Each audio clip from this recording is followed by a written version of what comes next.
I think every act of harm is ultimately an act of harm towards oneself, self-harm.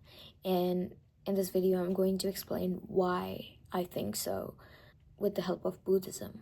So Buddhists believe that we all come from the same consciousness, right? You and I, on the deepest level, are not separate. And I recently come across this idea where it explained consciousness as the ocean. And you and I are the droplets of water that keep rising and falling from and into the ocean.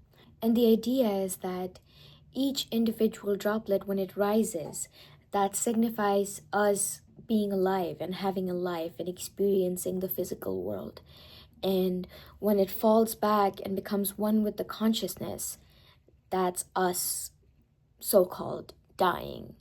So dying and leaving the physical world is not a sad thing because you are going back to become one with yourself. So that's the reason any kind of harm is like you're harming yourself. But then I was also thinking about the idea of heaven and hell. What if this experience of heaven and hell is created in the phenomenal world, in the conscious, in the mind, by our actions in the physical world?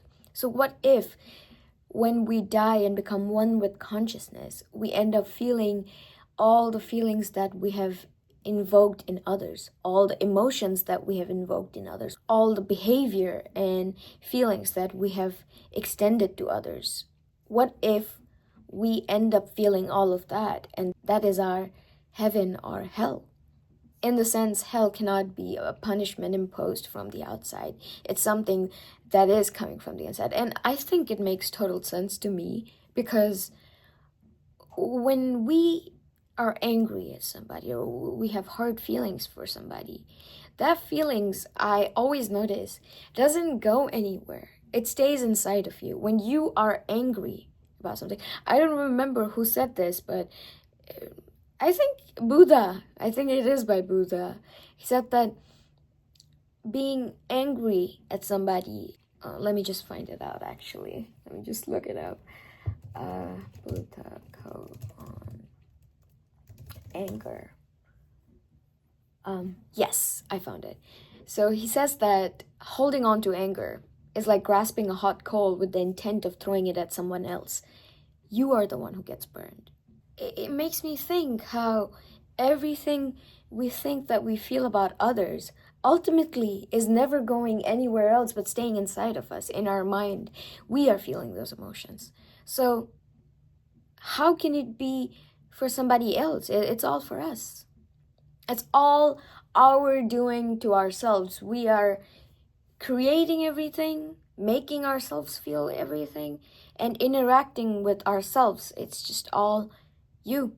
Something to think about. I find it very interesting, and it also changes the way I see people.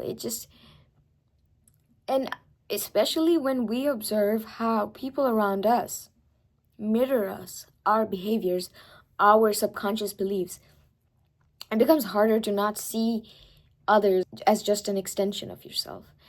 Yeah, I would urge you guys to pay attention to how people around us are just a reflection of us.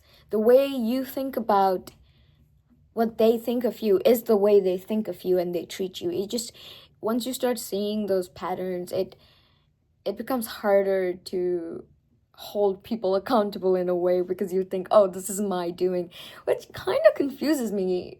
You know, it's harder to make sense of both the phenomenal and the physical world at the same time. I feel like I need to learn more on how to deal with it.